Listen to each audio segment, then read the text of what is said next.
আসসালামু আলাইকুম। দীর্ঘদিন পর বিএনপির স্থায়ী কমিটির সদস্যদের সাথে বিএনপির চেয়ারপারসনের ১ ঘন্টার বৈঠক। তিনি আজীবন যে লড়াইটি করে গিয়েছেন গণতন্ত্র, ভোটাধিকার, মানবাধিকার, জনগণ, তার শেষ সাক্ষাতেও সেটি প্রতিফলিত হলো। লন্ডন যাচ্ছেন ৭ জানুয়ারি, সে উপলক্ষে নেতাকর্মীদের দিক নির্দেশনা দিয়ে যাচ্ছেন বিএনপির চেয়ারপারসন দেশনেত্রী বেগম খালেদা জিয়া।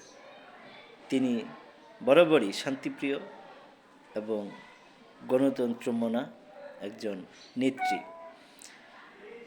আমি মেজর ডালিমের নাম শুনেছি অনেক, তাকে জানার, তার মুখ থেকে কথা শোনার খুব ইচ্ছা ছিল।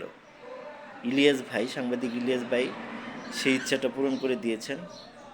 সাক্ষাৎকার দিয়েছেন অকপটে, বলেছেন সে সময়ের কথা। সবথেকে আশ্চর্যের বিষয় হলো, ভারত বাংলাদেশকে সাহায্য করার নাম করে যে ষড়যন্ত্রের বীজ এখানে বপন করেছিলেন, সেটা স্বাধীনতার আত্মসমর্পণ সেই অনুষ্ঠানেই গাথা ছিল। সেখানে 5টি চুক্তির ভিত্তিতে পাকিস্তানি বাহিনী ভারতীয় বাহিনীর কাছে আত্মসমর্পণ করেন। উল্লেখ ছিল, শেখ মুজিবকে নিরাপত্তা দেওয়ার জন্য ভারতীয় বাহিনী বাংলাদেশে অবস্থান করবে। বাংলাদেশ সার্বভৌম রাষ্ট্র হিসেবে কখনোই আত্মপ্রকাশ করতে পারবে না। আমলা নির্ভর একটি বাংলাদেশ, এরকম মানে বাংলাদেশের বিরুদ্ধে যত রকম শর্ত ছিল সবকটাই সেখানে আরোপ করা ছিল।